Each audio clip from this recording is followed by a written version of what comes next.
HSC Jharkhand और झारखंड की राजधानी रांची का आन बान और शान है और उसको बचाने के लिए लगातार और लोग प्रयास कर रहे हैं और वहाँ के मज़दूरों के हक और अधिकार के लिए लड़ाई लड़ने वाले भवन सिंह जी जो हटिया मज़दूर यूनियन के अध्यक्ष हैं वो हमारे साथ हैं। हम उनसे जानने का प्रयास करेंगे कि क्या दिक्कत है जो यहाँ इतनी परेशानी है और क्यों मज़दूरों का हक और अधिकार नहीं मिल पा रहा। भवन सिंह जी, क्या लगता है क्यों परेशानी हो रही है एचईसी के मजदूरों के साथ, क्यों परेशानी दिखने को मिल रहा है? देखिए, ये सोच के अभाव के कारण है। पॉजिटिव थिंकिंग अगर मैनेजमेंट करे तो जो प्रोबेशन पीरियड है उसको निकालने में, प्रमोशन दे दिया, प्रोबेशन देने में कोई हर्जा नहीं है और बहुत उस पर इम्प्लीकेशन मात्र 1% तनख्वाह में वृद्धि होगी। दूसरा, जिन लोगों का प्रमोशन 23 में बाकी था, डॉक्टर विनोद कुमार के अनुशंसा के अनुसार उनका प्रमोशन 5 साल पर होना चाहिए। 18 में ज्वाइन किया, 23 में उनका प्रमोशन हो जाना चाहिए, लेकिन अभी तक प्रबंधन ने उसको नहीं निकाला है। मैंने प्रमोशन का लिस्टो नहीं निकाला है, न प्रमोशन का इंटरव्यू दे रहा है। ये 2 चीज़ें हैं, इसमें कोई ज़्यादा बढ़ना नहीं है। एक तो मजदूरों का कोई भी पे रिविजन वगैरह नहीं है, तो यही तनख्वाह में थोड़ा बहुत बढ़ता है जिससे मजदूरों को इंटरेस्ट भी होगा कि हम अपना इस कारखाने के प्रति लगाव होगा। दूसरा ये है कि सप्लाई मजदूर जिनका ईएल पिछले टाइम में बाकी था, वो ईएल को मैनेजमेंट आगे समायोजित नहीं कर रही है। लेकिन नियम है कि अगर ईएल आपका बाकी है तो या तो प्रबंधन खरीदे, नहीं तो उसको अगले साल में उसको देना हो। तो अभी दे नहीं रही है। ये यहाँ के या तो मैनेजमेंट ये सोचती है कि हम जो मर्जी आए करेंगे, लेकिन कानून है, इसको हम कानूनी तौर पर उठा करके लेंगे। तीसरी बात है कि जो पेमेंट मिल रहा है और जो पेमेंट की पद्धति बढ़ाने का चला है, तो सप्लाई मजदूर ही यहाँ के बैकबोन है। प्रोडक्शन का बैकबोन जब तक वो नहीं गया, प्रोडक्शन नहीं उठा। अभी आप जानते हैं कि हमने पिछले वर्ष से मात्र 3 महीने में हमने दुगना, 4 महीने में दुगना प्रोडक्शन कर दिया। पूरा साल भर से दुगना, जो पिछले साल का था उससे हमने 4 महीने में दुगना कर दिया। और वर्कर जब गया तो काफ़ी प्रोडक्शन हुआ। तो उनका तनख्वाह जो है 4 गो VDA जो है वो रोक करके रखा है, जबकि तनख्वाह का मतलब होता है basic plus DA। Basic plus DA मतलब होता है, तब होता है सैलरी, और DA आप रोक करके रखा है। इसका मतलब वेज कट कर रहे हैं, और वेज कट कर रहे हैं तो आप उसको बंधुआ मजदूरी नहीं दे सकते। अभी सेंट्रल गवर्नमेंट के रेट से भी उन लोग का बहुत 5,000 रुपया माइनस चला गया। तो ये तो आप बंधुआ मजदूरी करा रहे हैं। इसीलिए हमारा ये पॉइंट जो है वो सब लीगली उठा रहे हैं।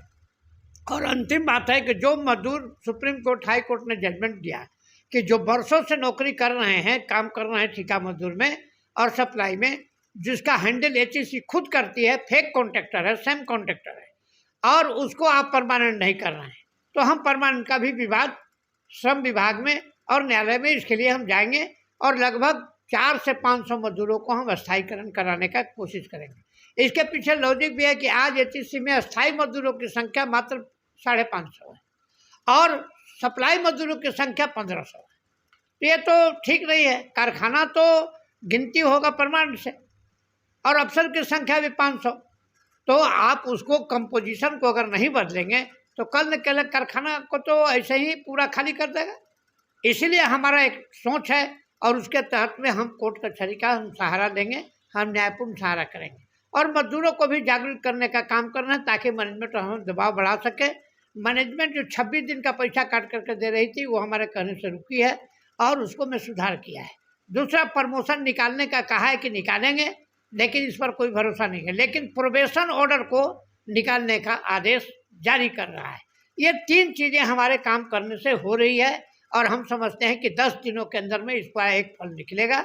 और हमारा प्रयास होगा कि एचईसी को बिना डिस्टर्ब किए हुए भी सारे चीज़ों को कानूनी ढंग से हम कराने का कोशिश करेंगे, और ज़रूरत होगी तो मजदूरों को लेकर के हम सभा में जाएंगे और इनको डिस्टर्ब करेंगे, लेकिन उत्पादन का जारी रखेंगे और कारखाना बचाने का काम हम लोग करेंगे, क्योंकि सरकार का रवैया ठीक नहीं है। क्या लगता है सरकार का रवैया क्या है आपके हिसाब से? चूंकि आप यहाँ के मजदूरों की बातों को समझते हैं, तो आपको क्या लगता है सरकार क्या चाहती है, एचईसी को लेकर क्या सोच रही है? सरकार तो हमारा मॉडर्नाइजेशन का कह करके नहीं दिया, बैंक गारंटी नहीं दिया, सामान सब गिर रहा है, जिसको मन में आ रहा है वहीं घर बना रहा है, जिसको मन में आ रहा है एचईसी का जमीन लूट के खा रहा है। लेकिन एचईसी के पर्पस में यूज करने का अधिकार मैनेजमेंट को नहीं दे रहा है। मतलब सरकार इसको चाहती है कि ये हम न मारें, ये अपने मर जाए, लेकिन हम लोगों ने ठान लिया कि इसको हम लोग चलाएंगे और मरने नहीं देंगे, चाहे मोदी जितना भी जोर लगा ले। और हिम्मत है तो बंद करके देखें, ये भी देख लें। तो ये कारखाना इंजीनियर लोग, ये कारखाना जो है वैज्ञानिक लोग, इसको मरने नहीं देना चाहता है। अगर चांद पर जाना है, कुछ भी बनाना है, इसरो को चाहिए हैं, हरिकोटा को चाहिए, तो सारा सामान मेरा जाएगा, क्योंकि दूसरा उतना फेयर और बिलेबुल नहीं है जितना कि एचईसी का सामान जो बन के जाता है देश के नाम पर, वो एक नंबर का जाता है, उसमें कोई दगाबाजी नहीं होती, ताकि सरकार के इज्जत के साथ खिलवाड़ ना हो। तो मजदूरों का ये हाल क्यों? मजदूरों को पेमेंट कर लेकर जो लगातार आप लोग आंदोलन भी किए, मजदूरों की स्थिति ऐसे काहे गिरते जा इसलिए रही? कि सरकार ने कहा था कि मॉडर्नाइज करेंगे, नहीं दिया। सरकार बैंक गारंटी छीन लिया, जो बैंक गारंटी सदियों से मिलता रहा, जबकि हम बैंक का डिफॉल्टर नहीं, बैंक चाहता है कि हमसे लोन ले। और आज उसके कारण जानते हैं, बैंक गारंटी नहीं होने के कारण 3 करोड़ रुपया हम सूद देते हैं प्रतिमाह स्टेट बैंक को। जब आता है तो पहले वो पैसा काट लेता है, जबकि 3 करोड़ रुपया में सप्लाई मजदूर और परमानेंट मजदूर का पेमेंट हो जाए, और 3 करोड़ रुपया में अफसर का पेमेंट हो जाएगा। ये आज पेमेंट का कंपोजिशन है। मतलब जितना अफसर हैं उनका पेमेंट और वर्कर और सप्लाई मजदूरों का पेमेंट मिला करके इक्वल है। आप समझ सकते हैं कि कितना मैंने हम पर बोझ पड़ रहा है। दूसरा बैंक भी हमारा 3 करोड़ काट लेगा, तो हम कमाएंगे कितना? अगर बैंक गारंटी मिलता तो हमको 80 लाख रुपया कटता, मात्र एक लेटर चाहिए। तो ये सरकार नहीं कर रही है। मॉडर्नाइजेशन के लिए 762 करोड़ रुपया रखा हुआ था, उसको सरकार अपना सब लोन में काट करके रख दिया और कहा कि मॉडर्नाइजेशन करेंगे, लेकिन मॉडर्नाइजेशन किया नहीं। डॉक्टर बीके सारस्वत की कमेटी बनी, उस कमेटी ने ये रिकमेंड किया कि 60 साल की पुरानी मशीन को लेकर के आज प्रोडक्शन मार्केट में कम्पीट करना मुश्किल है, और सरकार ने आदेश दिया डॉक्टर बीके सारस्वत को कि आप इसका एक प्लान बनाइए। प्लान बना के दिया, संसद में भी उठी बात, लेकिन सरकार अपने पास मोदी जी फाइल लेकर के पड़े हुए हैं, ना हाँ बोलते हैं ना बोलते हैं, ना एक्सेप्ट करते हैं ना रिजेक्ट करते हैं। वही वाला हाल है कि जो गवर्नर आजकल जो ट्रेडिशन चला हुआ है, कोई पूछो मत बोलो, लेके बैठे रहो, तो यही हाल इनका भी है। और एचईसी पर नज़र जो है एलएनटी वगैरह ऐसी कंपनियां हैं जो चाहती है कि इसको हम कैसे ले लें। तो भाई बेचना है तुम बेचो, करना है तो करो, लेकिन बेवकूफ़ बनाने का काम तो न करो। आपको नहीं चलाना है तो कहा दीजिए कि हम नहीं चलाएंगे। और कहता है कि अपने संसाधन से। हम आपसे पूछते हैं कि ये सरकारी कारखाना है, इसका मालिक कौन है? Central government. इसका 100% शेयर भारत सरकार के पास है, तो मजदूर की जवाबदेही किस मालिक के पास जाएगी? चेयरमैन के पास मालिक नहीं है। चेयरमैन भी हमारे तरह एम्प्लॉइज है। चेयरमैन, डायरेक्टर, ये सब क्या है? एचईसी के देख रेख करने वाले हैं, मैनेजरियल में हैं, और हम लोग काम करने वाले हैं, प्रोडक्शन को देने वाले हैं। वो प्रोडक्शन कैसे होगा इसका मैनेज करने वाले हैं, वर्क ऑर्डर मैनेज करने वाले हैं। वो इस कारखाने के मालिक नहीं है। लेकिन इतना बेशर्मी से सरकार बोल देती है कि अपने संसाधन से चलो। तो एचईसी के पास 1000 एकड़ ज़मीन है, अगर आज हम 200 एकड़ ज़मीन बेच दें तो हमारे पास मॉडर्नाइजेशन भी होगा, वर्कर का किसी का बाकी भी नहीं रहेगा, और जो हमको वेंडर लोग दिया है सामान उसका भी पैसा मिल जाएगा। लेकिन हमको 200 नहीं, इनकी ज़रूरत होती है तो हमारे ज़मीन को ले लेते हैं, एचईसी को गजरा मूल्य के भाव में लेते हैं। 1 करोड़ रुपये एकड़ ज़मीन कहीं है रांची में? मैंने 1 लाख रुपये डिसमिल। आप समझिए किसी जगह बिरसा चौक पर जाओगे तो 12, 14, 15 लाख रुपये डिसमिल मिलेगा, और एचईसी के संगठित जमीन को ये लोग हड़प लिया रघुवरदास ने। इसलिए कि सरकार दोनों का एक था। अभी इनको लगता है कि अगर हम कारखाना बंद करेंगे तो हेमंत सोरेन जो है आगे बढ़ करके कहेगा कि हम कारखाना चलाएंगे, 200 एकड़ जमीन बेच देंगे, बाकी 800 एकड़ मेरे हाथ पे आ जाए। तो ये भी चल रहा है, पॉलिटिकल गेम भी है। अब चूंकि इनकी झारखंड की सरकार दूसरे की सरकार है, अगर बीजेपी की रहती तब तक इसका राम नाम सत्य हो गया होता। ये मैं आपको फ्रैंकली बता रहा हूँ, मुझे कोई प्रेजुडिस नहीं बोलना है, मैं आपको कह रहा हूँ कि यही चाल था।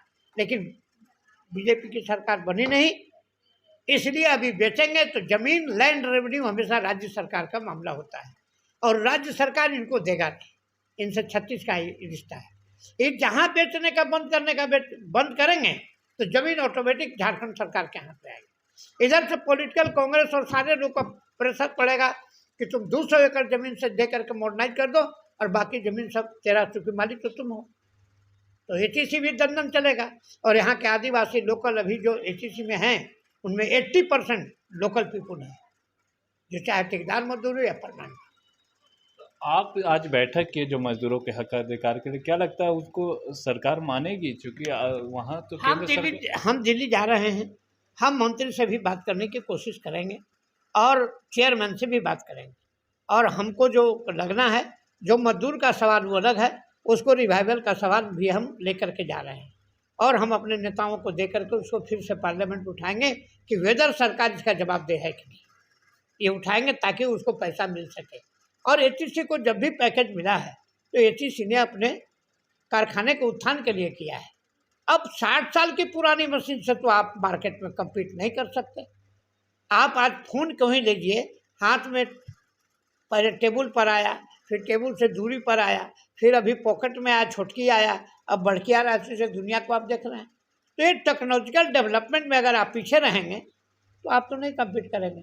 आधुनिकता तो लानी होगी ना, मॉडर्नाइजेशन फर्स्ट आजकल के समय में हो गया। क्या, चूँकि चीज़ें आउटडेटेड होती जा रही हैं और मशीन हमारे पुराने ज़माने में अपने ज़माने के आगे बढ़ी हुई मशीन थी। यही कारण है कि मजदूरों की कार्यकुशलता की वजह से ही हम जो है इस कारखाने को अभी भी एक जिंदा रख रहे हैं। और मशीनें पहले ईमानदारी की दी हुई है और मशीनें मजबूत हैं, जिसको हम रिपेयर करके भी बना के अपने से चला रहे हैं। लेकिन मॉडर्नाइजेशन, ऑटोमेशन ये ज़रूरी है। मॉडर्नाइजेशन करना ज़रूरी है और मजदूरों के हक और अधिकार की बात सरकार को करना ज़रूरी है। अगर नहीं करती है तो दिल्ली जा रहे, दिल्ली जाकर केंद्रीय मंत्री से बात करेंगे और एचईसी को बचाने का हर एक प्रयास इनके द्वारा किया जाएगा। सहयोगी रिजवान के साथ मैं संजीव झा, कोयलांचल संवाद, रांची।